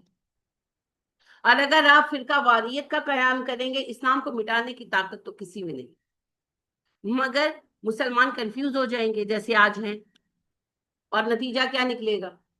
جو آج ہے بکھرے ہوئے منتشر، پھر انہیں ایک ہی حل نظر آتا ہے نا جب گھبراتے ہیں، تحقیق کرنے کی ہمت نہیں ہے اور سچ تک پہنچنے کا حوصلہ نہیں ہے، اور پھر میرے پاس بیٹھیں گے تو میں کچھ کہوں گی، بریلوی عالم کچھ کہے گا، دیوبندی عالم کچھ کہے گا، میں تو طالبہ ہوں لیکن میں تو قرآن کی روشنی میں کچھ اور کہوں گی۔ وہ پھر گھبراتے ہیں، پھر کیا کرتے ہیں؟ پھر وہ دین سے ہی دور ہو جاتے ہیں، وہ آسان حل ڈھونڈتے ہیں، اسی بس کلمہ پڑھ لے ایڈا بہت۔ اسلام تو اختلاف کا نام، لہٰذا سب چھوڑ کر سائڈ پر ہو جاؤ۔ ایک بات ڈاکٹر ذاکر نائک کہا کرتے تھے، بہت فریکوینٹ کہتے تھے اور بالکل صحیح کہتے تھے،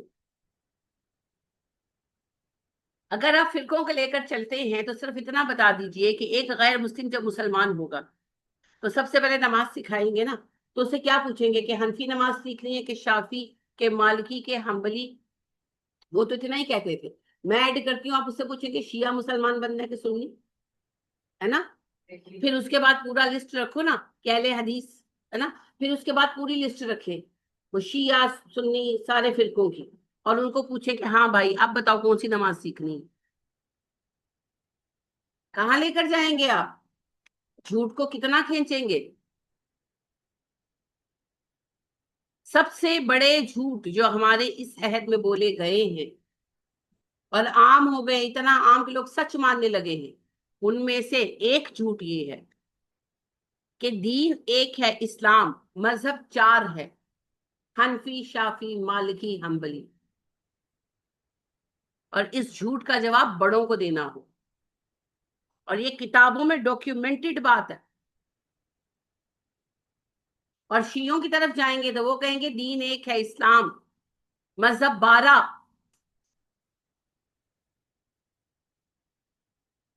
اس بات سے بچے ہوئے صرف اہل حدیث ہیں۔ پھر ہوگا یعنی کہ کوئی سنے گا تو کہے گا کہ اے تے وہ بھی ہے. سچ یہ ہے کہ اس میں صرف اہل حدیث ہے. اہل حدیث اٹھ کر علماء کم از کم، اہل حدیث عوام میں جو ہیں خامیاں سو ہیں، یا نیچے والے جو عالم ہیں پاکستان میں اہل حدیث فرقہ بن گئے نا، لیکن اصل اہل حدیث علماء جو عرب علماء ہیں وہ کلیئرلی کہتے ہیں کہ ایک ہی دین ہے، کوئی فرقہ نہیں ہے. اور ہم کوئی فرقہ نہیں ہے، ہم تو ایک فکر لے کر چلے ہیں. اہل حدیث ایک مکتبہ فکر نہیں، یعنی کہ ایک گروہ نہیں ہے، ایک صرف تحریک ہے لوگوں کو فرقہ واریت سے نکالنے کی. ہم فرقہ نہیں. بر صغیر میں یہ بھی انفارچونیٹلی فرقہ بن گئے، لیکن بہرحال یہ فرقہ اگرچہ خود بن گئے ہیں مگر پھر بھی کہتے وہی ہیں کہ ایک دین ہے اور کوئی مذہب نہیں، کوئی فرقہ نہیں.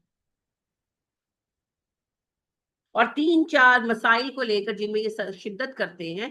باقی نارملی ان لوگوں کے عقائد اور قیام جو ہے قرآن و سنت پر وہ بہت درست ہے. ہاں عالموں نے غلطیاں کی ہیں اپنی اپنی کتابوں. جب کتاب ایک بندہ لکھتا ہے تو ہیومن ورک ہے نا، غلطیاں ہوتی، تو وہ کسی کی کوئی ذاتی غلطی ہے یا کچھ، وہ ایک علیحدہ مسئلہ. لیکن ظاہر ہے جب قرآن و سنت پر کام کریں تو غلطیوں کا ریشو وہ نہیں، وہ ہیومن ایررز ہیں. تو یہود جو تھے دراصل وہ مسلمانوں ہی کا ایک فرقہ تھے. اس کو اسلام کون لے کر آیا؟ یہ نبی صلی اللہ علیہ وسلم سے پہلے موسیٰ علیہ السلام لائے. پھر وہ موسیٰ علیہ السلام کی لائی کتاب کی بنیاد پر بار بار اسلام بھیجا گیا. آخری بنی اسرائیلی نبی جو تھے وہ عیسیٰ علیہ السلام تھے. تو موسیٰ علیہ السلام سے عیسیٰ علیہ السلام تک اسلام میں جو فرقے بنے، جو چیزیں بنی، انہی کی ایک شکل یہودیت اور ایک عیسائیت. تو جس طرح ہمارے مین 2 فرقے ہیں نا، شیعہ سنی، تو حضرت موسیٰ کی امت مسلمہ کے 2 مین فرقے یہودی اور عیسائی بنے، باقی پھر ان کے اندر ہے. تو یہودی اگر مسلمان تھے، جیسے آپ نے کہا کہ وہ تو مسلمان تھے، اگر یہودی مسلمان تھے تو عیسیٰ علیہ السلام کا انکار کیوں کیا؟ حضرت یحییٰ علیہ السلام کو قتل کیوں کیا؟ حضرت زکریا علیہ السلام کو شہید کیوں کیا؟ اور نبی کریم صلی اللہ علیہ وسلم سے کیا تکلیف تھی بدبختوں کو؟ اور آج ہم سے کیا تکلیف ہے؟ اگر مسلمان ہوتے تو یہ نہ ہوتا. مسلمان نہیں تھے، یہودی بن چکے تھے.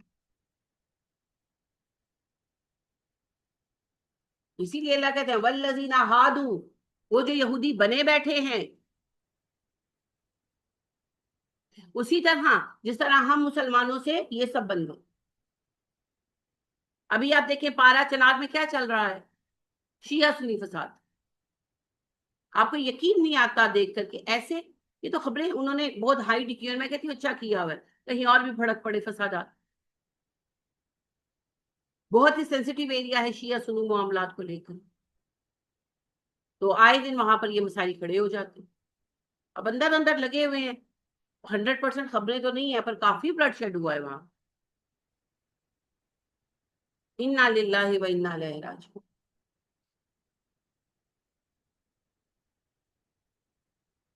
اوہو، تو یہ گروہ بنا دیے. اب یہود نے کیا کلیم کیا؟ یہود علماء نے اپنے لوگوں کو، جو تمہارے دین کو فالو کرے اسی کی بات ماننا. کیا آج آپ کے فرقہ واریت والے عالم یہی بات نہیں کہتے؟ صرف ہماری بات سنو. ہاں احمد یہ جو اعلیٰ حضرت کے فالوور ہیں احمد رضا خان صاحب کے، بریلوی حضرات، اور الیاس اطہر قادری صاحب اس وقت ان کے وہ ہیں. تو ان سے پوچھا گیا ذاکر نائک صاحب کے سننے کے اعتبار سے، تو اس وقت انہوں نے کہا، ویسے تو فتویٰ بہت لوگوں کے بارے میں دے چکے ہیں، یہ محمد علی انجینئر صاحب کے بارے میں بھی دے چکے ہیں، لیکن یہ ذاکر نائک صاحب کے بارے میں فرسٹ ٹائم انہوں نے باقاعدہ دیا کہ کسی بددین کو سننا درست نہیں. جس نے سنا ہے وہ توبہ کرے، جس نے ان کا کوئی لیکچر کسی سے شیئر کیا ہے وہ بھی توبہ کرے. اور صرف سنی، حنفی، بریلوی، مستند علماء کو سن.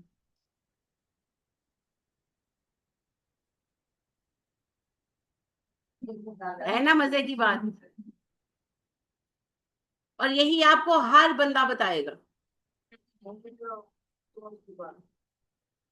مزے سے مراد یہ نہیں ہے آپا کہ اس سے میں مزہ لیا جائے گا. دلچسپ بات ہے کہ جس حالت میں یہود تھے اس حالت میں ہم کھڑے ہیں.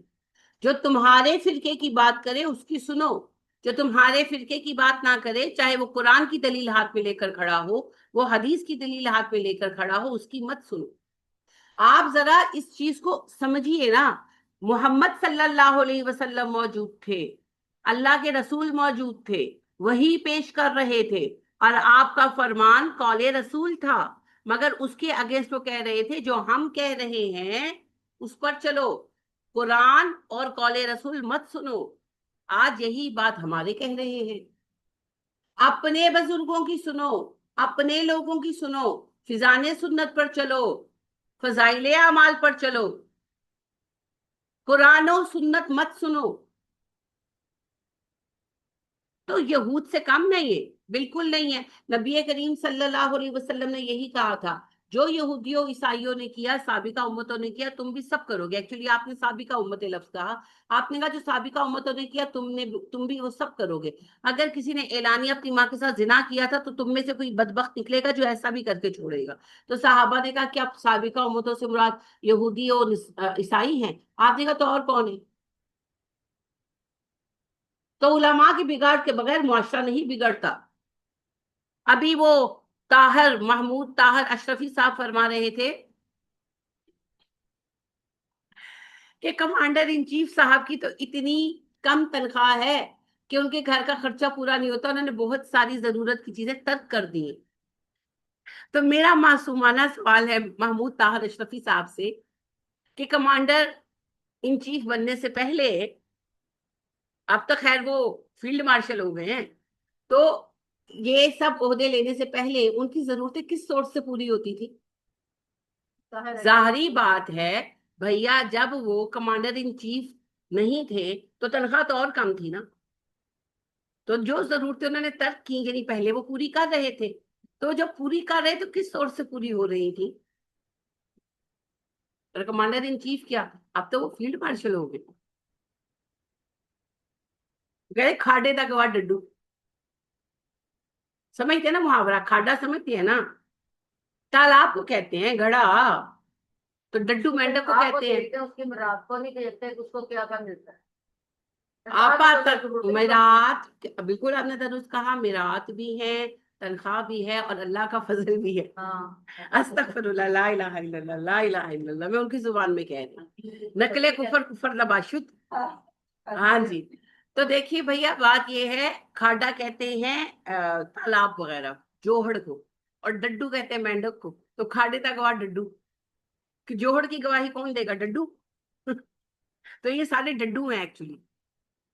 انا للہ و انا الیہ راجعون.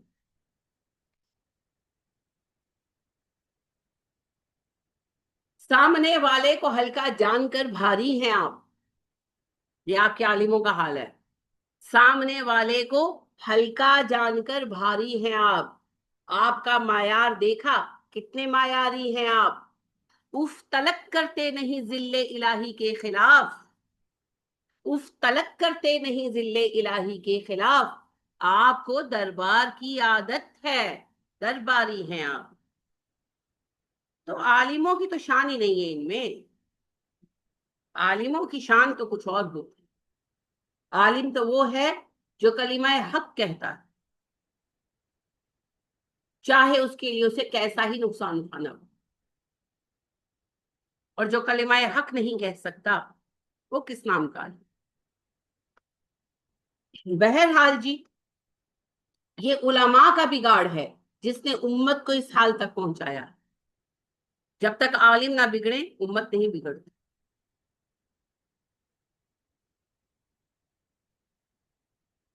ہر طرف انہوں نے پٹی پڑھا دی نا،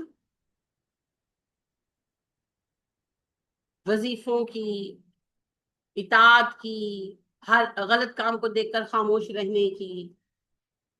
تب جا کر یہ حالات پیدا ہوئے، ایسے تھوڑی ہوئے. تو جو وہ کہتے تھے یہودی عیسائی ہمارے ہی فرقے پر چلو، کسی کی نہ سنو، اللہ کا رسول بھی پکار رہے تو مت سنو، کہتے تو یہ بھی یہی ہے، ہماری سنو، ہے نا، فضان سنت پر عمل کرو۔ اچھا بخاری شریف پڑھاتے رہیں گے، عمل تو بخاری شریف پر کریں گے، ہے نا۔ جو بھی سنی عالم ہے انہوں نے زندگی میں کتنی بار بخاری پڑھائی ہے؟ کسی نے 27 بار تو کسی نے 16 بار بخاری کمپلیٹ کرائی ہے، ٹھیک ہے۔ آپ بخاری میں نماز کا طریقہ موجود ہے، تو نماز کے طریقے پر اکٹھے کیوں نہیں ہوتے پھر؟ نماز کے طریقے پر اکٹھے کیوں نہیں ہوتے؟ کیا مسئلہ آتا ہے پیش؟ کیا ان کو اس کے اگینسٹ احادیث مل جاتی؟ نہیں، احادیث نہیں ملتی۔ وہ پڑھانے کے لیے بخاری شریف ہے اور عمل کرنے کے لیے فرقہ شریف ہے۔ ہاں وہ صحیح ہے، لیکن ہم دیوبندی ہیں، ہم جو ہیں وہ فلانے ہیں۔ جیسے یہ سوال کیا گیا، یہ جو ہیں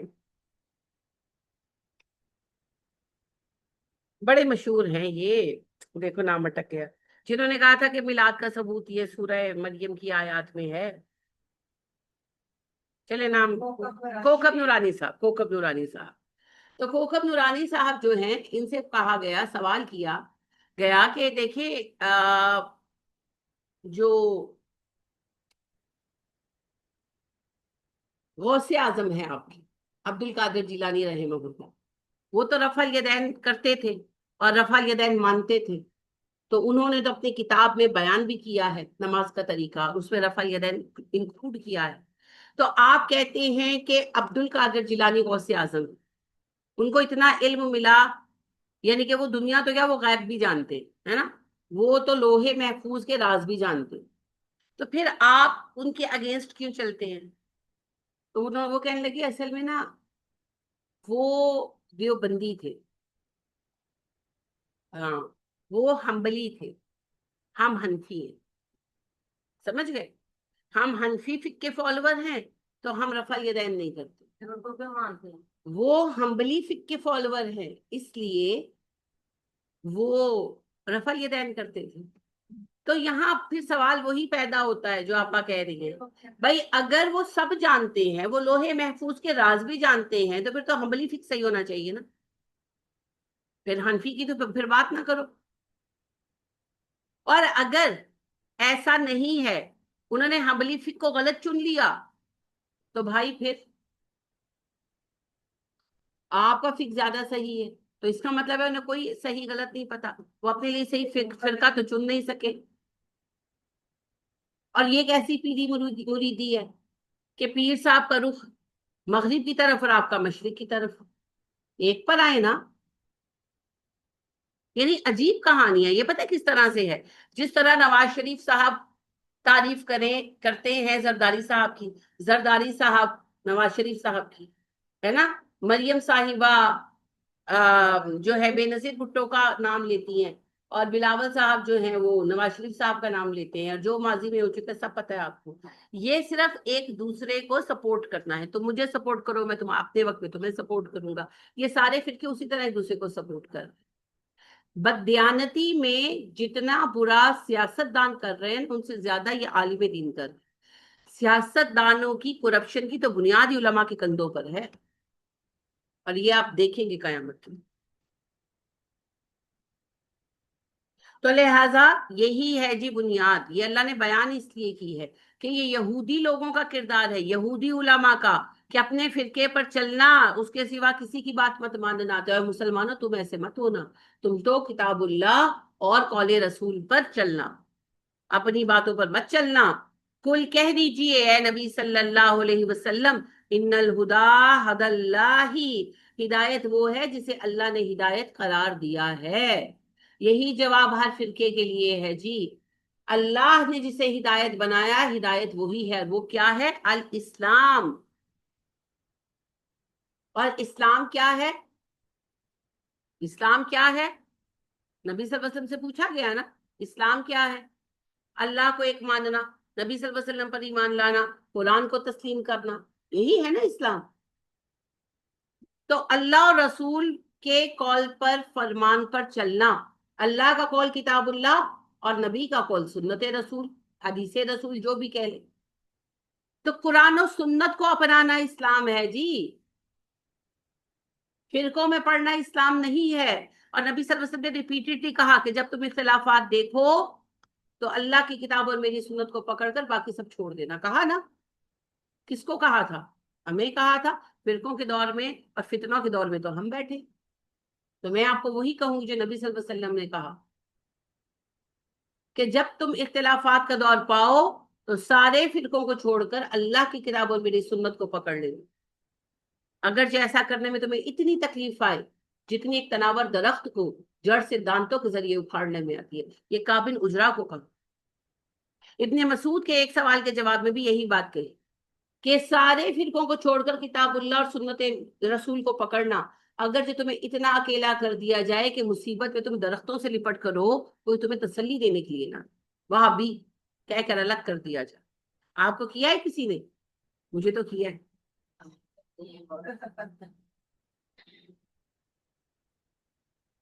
الحمدللہ ولک الحمد ولک الشکر. قرآن کی راہ پر چلنے والے کا پہلا مرحلہ یہی ہوتا ہے، وہ اکیلا کر دیا جائے، پھر اس کو اس کی راستے کے ساتھی میں اتنا پریشان. جو قرآن کا پیغام لے کر اٹھے گا اس کی مخالفت ہونا طے ہے. اور پھر آپ صلی اللہ علیہ وسلم نے حج کے موقع پر مینا میں، ایک تو خطبہ حج ہو گیا نا، عرفہ میں دے دیا، پھر آپ مینا آ گئے تو مینا میں کیا کرتے رہے؟ لوگوں کو تعلیم دیتے رہے. مختلف گروہ آتے رہے، آپ صلی اللہ علیہ وسلم چھوٹے چھوٹے خطبے دیتے رہے. تب بھی آپ نے کہا لوگوں میرے بعد بہت اختلافات دیکھو گے تم لوگ، بہت اختلافات دیکھو. تو لوگوں نے کہا پھر ہم ان اختلافات میں کیا کریں؟ آپ صلی اللہ علیہ وسلم نے کہا اللہ کی کتاب، میری سنت اور میرے ہدایت یافتہ خلفاء کی سنت پر چلتے رہے، جنہیں آپ خلفائے راشدین کہتے ہیں. ان کی سنت پر چلتے رہے اور انہیں مضبوط داڑوں سے پکڑ لینا یہاں تک کہ تم مجھ سے آن ملو. کہ یعنی مرنے تک سب کو چھوڑ کر کتاب اللہ، سنت رسول اور جو اجتہادی معاملے آ جاتے ہیں ان میں صحابہ کے اقوال و افعال پر جمے رہے. بعد والوں کو چھوڑ دینا. ہم تو 600 سال بعد والوں کو لے کر بیٹھے ہوئے. تو بس ان چیزوں کو سمجھ لیجیے، سمجھ لیجیے. اور یہ شعور پیدا ہونا ہوگا. ابھی آپ کو لگ رہا ہے نا یہ نہیں ہو سکتا، یہ کیسے ہو سکتا کہ فرقے ختم ہو جائے؟ یہ ہوں گے، یہ ہوں گے، یہ مقدر ہے، یہ ہو کر رہے گا. اس کا باقاعدہ خاتمہ تو عیسیٰ علیہ السلام کریں گے، مگر ان سے پہلے وہ ایک بڑی جماعت کھڑی ہو چکی ہوگی جو ایک فکر کی حامل ہوگی، قرآن کی فکر کی، سنت رسول پر چلنے والی. اگر یہ گروہ کھڑا ہی نہیں ہوگا تو امام مہدی کے ساتھ کون کھڑا ہوگا؟ اگر یہ جماعت اکٹھی نہیں ہوگی تو عیسیٰ علیہ السلام جب آئیں گے تو کس لشکر کے ہمراہ جنگ کے لیے نکلیں گے؟ تو یہ حزب الرحمان ہے، اس کا اکٹھا ہونا طے ہے. ہم کوشش کریں یا نہ کریں اللہ کا کام ہو کر رہے گا. ہاں، انصار اللہ میں شامل ہونے کے لیے کام کیجیے تاکہ جب اللہ کے ہاں یہ لسٹیں مرتب کی جائیں کہ کس کس نے کام کیا تو نام ہمارا بھی ہو. میں آپ کو کہانی سناتی ہوتی ہوں نا کہ وہ ایک ابابیل حضرت ابراہیم کے لیے جلائی گئی آگ بجھانے کے لیے جا رہا تھا. کہانی ہے، حکایت ہے، سمجھانے کے لیے کہانیاں جیسی ہوتی ہیں.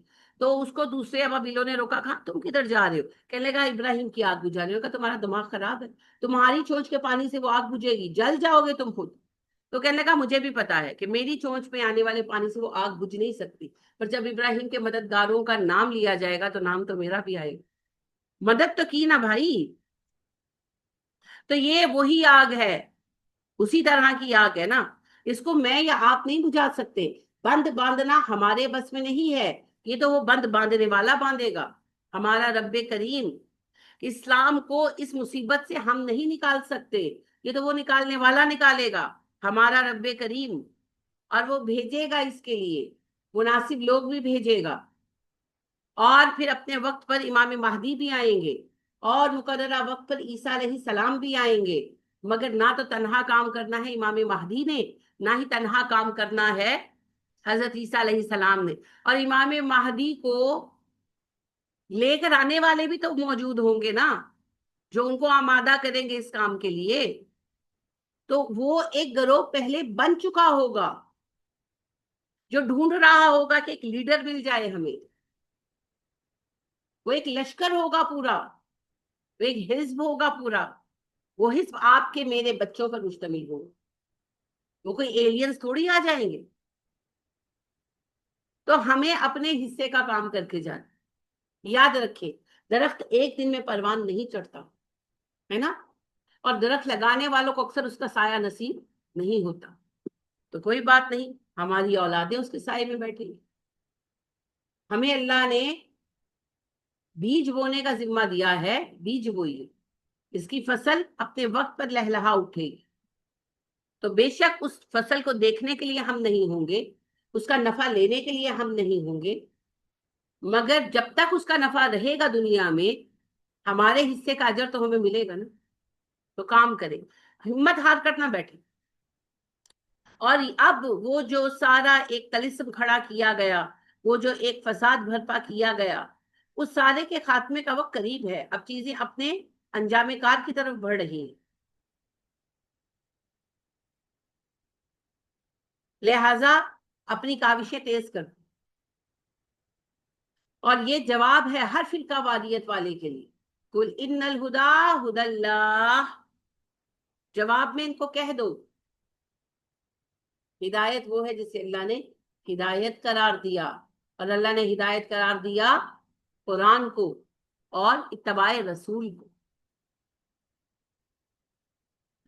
یؤتا, اور وہ یہ ہے کہ دیا جائے, احد ان کسی ایک کو, مثلا جیسا کہ ما اوتی تم دیے گئے, او یا یحاجوکم جھگڑا کریں گے تم سے, عند ربکم تمہارے رب کے پاس.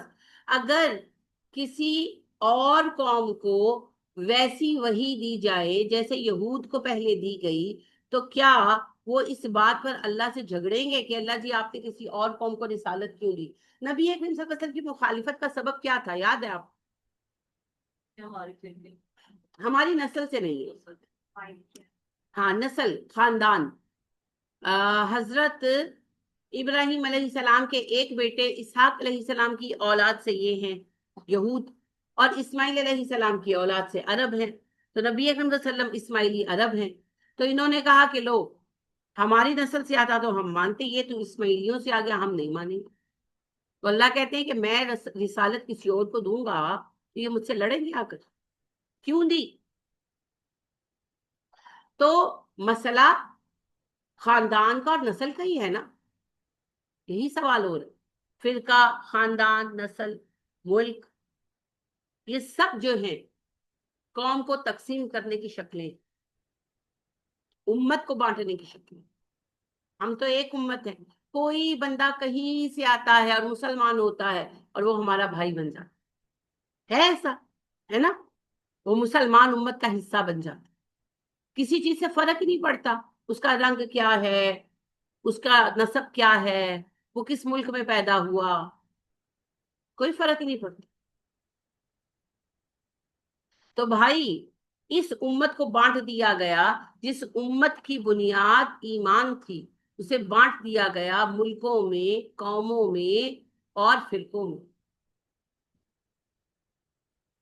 ہمیں اس سے نکلنا ہے, ہمیں وہی مومن بننا ہے.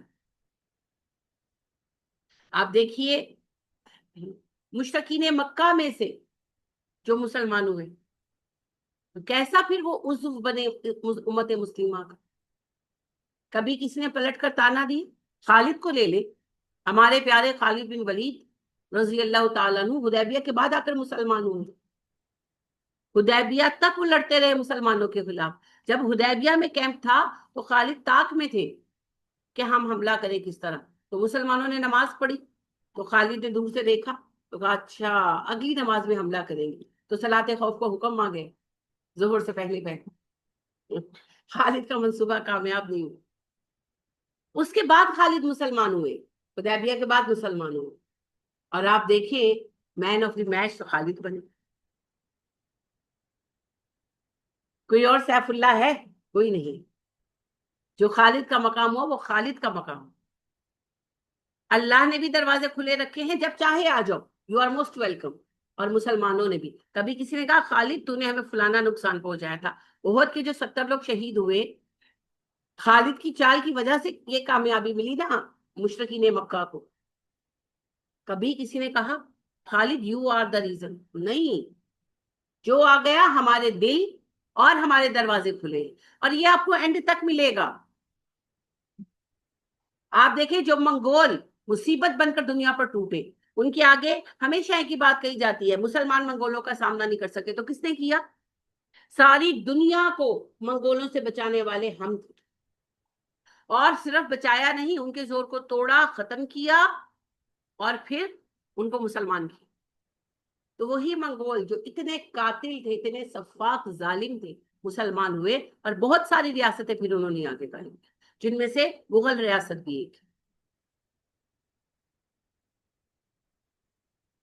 تو وہاں سے سفر ہمارا شروع ہوا، اور آج ایک گھر کے اندر، ایک فیملی کے اندر حنفی، شافی، حنبلی، مالکی بحث چل رہی. تو دیکھیں ہم کہاں سے کہاں آ گئے. ہمیں نکلنا ہے اس. قل ان الفضل بید اللہ، کہہ دیجئے بے شک فضل تو اللہ کے ہاتھ میں ہے. اللہم انی اسألک من فضلک، یہ دعا مانگا کرے، اللہ میں آپ سے آپ کا فضل مانگتی ہوں. وسہل لنا ابواب رزقک، اور اللہ ہم پر اپنے رزق کے دروازے آسان کر دیجیے. تو اللہ سے فضل کا سوال کریں، فضل اللہ کے ہاتھ میں ہے. اصل فضل کیا ہے؟ ہدایت. جسے مل جائے، اصل فضل ہدایت ہے. یوتی من یشاء، جسے چاہتا ہے عطا کرتا ہے. فضل اللہ کے ہاتھ میں ہے، جسے چاہتا ہے عطا کرتا ہے. فضل سے مراد کوئی بھی فضیلت ہو سکتی ہے بھائی. اللہ نے مال میں دی ہو، حسن میں دی ہو، قوت گویائی میں دی ہو، علم میں دی ہو، عقل میں دی ہو، ہدایت میں دی ہو. اب آپ دیکھیے ہمارے بلال رضی اللہ تعالیٰ عنہ، ہمارے پیارے بلال رضی اللہ تعالیٰ عنہ، حبشی تھے، حسین تو بالکل نہیں تھے، مگر ہدایت کے لیے اللہ نے کیسا دل کھولا تھا ان کا. اولین مومنین میں ہے. اور اس یعنی سبقت کے معاملے میں عمر نے بھی ہمیشہ سر جھکایا، کیونکہ عمر 5ویں سال میں ایمان لائے، وہ پہلے مہینے میں ایمان لائے. تو ہمیشہ عمر نے کہا سیدی بلال، کیونکہ بلال سابق الایمان، سابق الاسلام. اور اللہ نے کہا السابقون الاولون، السابقون الاول، جنہوں نے پہلے سبقت کی انہوں نے پہلے ہی سبقت کی، بعد والے بعد والے. اتنی نیکیوں کے بعد بھی عمر سبقت کا مقابلہ نہیں کر سکتے، وہ بلال کی ہے. اور ابو لہب کتنا حسین تھا، اس کا نام ہی ابو لہب پڑا. نام کیا تھا ابو لہب کا؟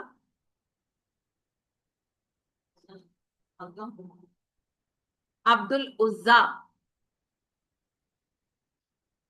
عزا کا بندہ. جیسے آپ لوگ نام رکھتے ہیں، غلام غوث، غلام علی، کنیز فاطمہ. عبد العزا، تو اسے ابو لہب کہتے تھے. ابو لہب کا مطلب ہے جس کے رخسار چمکتے ہوں، آتشی رخسار، کہ اس کے گال چمکتے تھے، سرخ تھے، ناک سرخ تھا اس کا، ہونٹ سرخ تھے اس کے.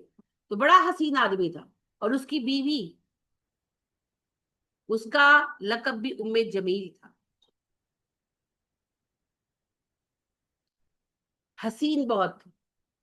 تو اس کو ام جمیل، جیسے ابو الحکم، حکمت کا باپ، تو ام جمیل حسن کی ماں، یعنی کہ بہت حسین. اور دونوں کنفرم جہنمی، اللہ نے سورہ لہب میں خود بیان کر دی. تو اصل فضل ہدایت ہے. باقی بہت ساروں کو بہت ساری چیزوں میں فضیلت ملی ہے. ابو جہل کو عقل نہیں ملی ہوئی تھی نا، عقل والا تھا. ابو الحکم کہتے تھے سارے بڑے سے بڑے پیچیدہ مسئلے سلجھا دیتا تھا، مگر ہدایت کا چھوٹا سا معاملہ نہیں سمجھا، جان بوجھ کر نہیں مانا. اسی لیے نبی صلی اللہ علیہ وسلم نے کہا یہ کہاں کا ابو الحکم، یہ تو ابو جہل ہے. اور حکمت اللہ نے کس کو دے دی حقیقی والی؟ ہمارے پیارے بلال، ہمارے سہیب، ہمارے خباب بن ارت پڑھے لکھے نہیں تھے، غلام لوگ تھے بیچارے، محنت کرنے والے تھے. ان پڑھ، مگر ان کے اندر اللہ نے وہ حکمت رکھی کہ انہوں نے ہر چیز کے اوپر ہدایت کو چنو.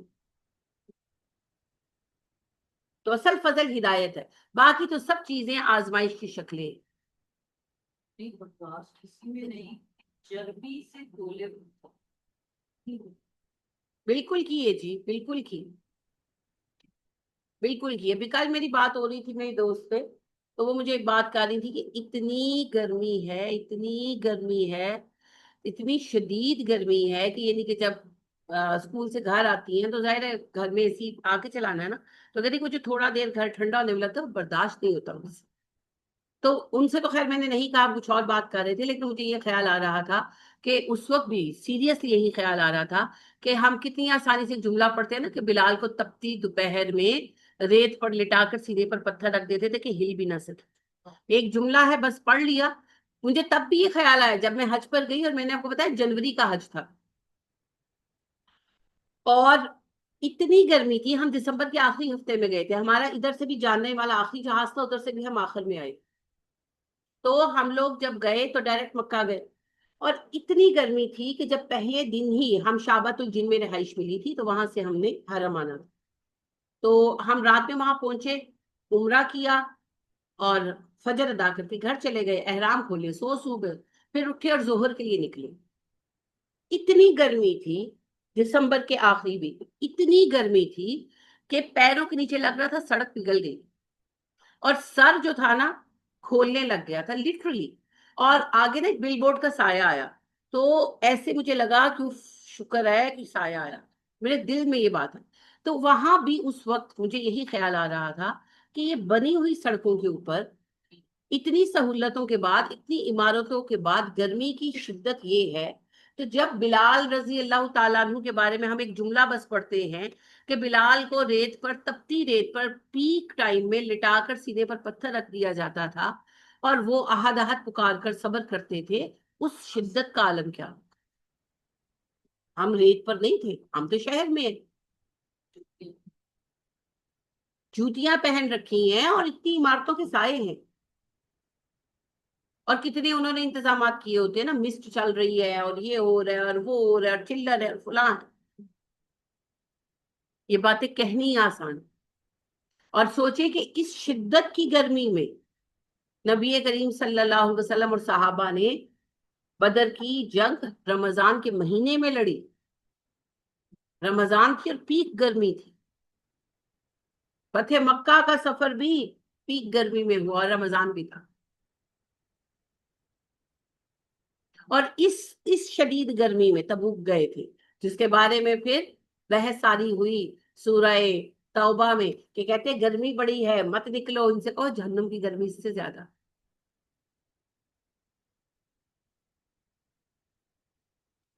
تو میں آپ سے بارہا کہتی ہوں، پھر کہوں گی، فریضہ بابرکت ہوا کرتا ہے، آسان کبھی نہیں. آسان کام ہوتا اسلام کو اسٹیبلش کرنا تو 1,24,000 نبی آتے نہیں نا.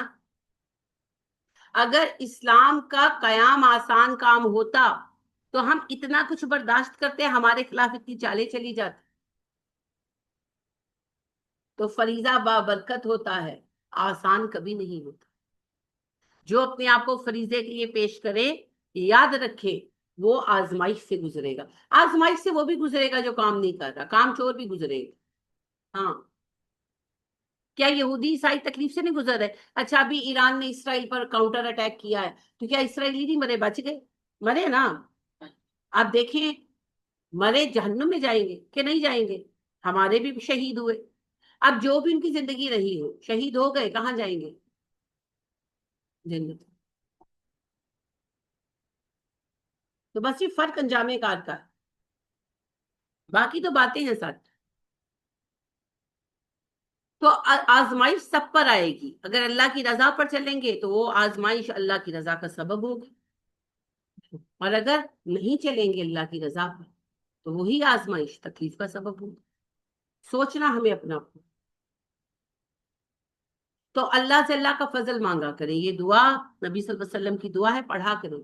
اللہم انی اسألک من فضلک کہ اتنی بھی دعا ہے، اتنی بھی پڑھے، اور پوری بھی ہے، اللہم انی اسألک من فضلک وسہل لنا ابواب رزقک، تو پوری پڑھیں آدھی پڑھیں آپ کی مرضی، پڑھا کریں پڑھا کریں، تو فضل اللہ کے ہاتھ میں ہے، اور اللہ ہم آپ سے آپ کے فضل کا سوال کریں۔ واللہ واسع علیم، اللہ وسعت والا علم والا ہے، اللہ بہت دینے والا ہے بھائی، مگر اللہ اسے دیتے ہیں جسے لائق سمجھ، کوئی قابل ہو تو ہم شانے کئی دیتے ہیں، ڈھونڈنے والوں کو دنیا بھی نہیں دیتے ہیں، تو اگر ہم لائق ہوں گے ہمارے لیے بھی بڑے رستے کھلیں گے۔ لیاقت پیدا کیجئے، اللہ کو تو کام کرنے کے لیے کارکنوں کی ضرورت ہے ہی، لیاقت پیدا کیجئے، اللہ آپ کو مقام خود عطا کرتے، آپ اپنے اندر صرف لیاقت پیدا کیجئے۔ اور اسلام کے کام کے لیے لیاقت کیا ہے؟ کہ محمد سے وفا تو نے تو ہم تیرے ہیں، یہ جہاں چیز ہے کیا، لوح و قلم تیرے، نبی کریم صلی اللہ علیہ وسلم سے وفا نبھائی، اللہ آپ کو آپ کے ظرف اور طاقت کے مطابق، ہر بندے کا الگ الگ ہے نا، علی رضی اللہ تعالیٰ عنہ علم میں بہت اہم اور قابل تھے، عمر فاروق رضی اللہ تعالیٰ عنہ مینجمنٹ میں تھے، ابو بکر صدیق رضی اللہ تعالیٰ عنہ دین کی اسٹیبلشمنٹ میں تھے، ہر بندے کی اپنی صلاحیت ہے، خالد سپہ سالار تھے، تو جس کو جس کام کے لیے صلاحیت ہے وہی کام دیا جائے، تبھی کام ہوں گے، تو لہٰذا جس کام کی آپ کے اندر صلاحیت ہے اللہ آپ کو وہ ڈیوٹی دے دے گا، صرف صلاحیت پیدا کر، وفاداری نبھائی، باقی اللہ پہ چھوڑ، اللہ ہمارا رب ہے اور ہمارے لیے بہترین فیصلے کرنے والا ہے، اور سب سے بہترین جاننے والا اور سب سے زیادہ عطا کرنے والا، اللہ ہم سے قبول کرے، اور اللہ ہمیں اس طلسم کو توڑنے کے لائق کر دے، اللہ ہمیں پاکستان میں اسلام کے نفاذ کی طاقت دے، وہ رب جس نے ابابیلوں سے کعبے کی حفاظت کرائی، عام خواتین سے یہ کام، آمین ثم آمین، سبحانک اللہم و بحمدک ونشہد ان لا الہ الا انت ونستغفرک ونتوب الیک، السلام علیکم ورحمۃ اللہ وبرکاتہ۔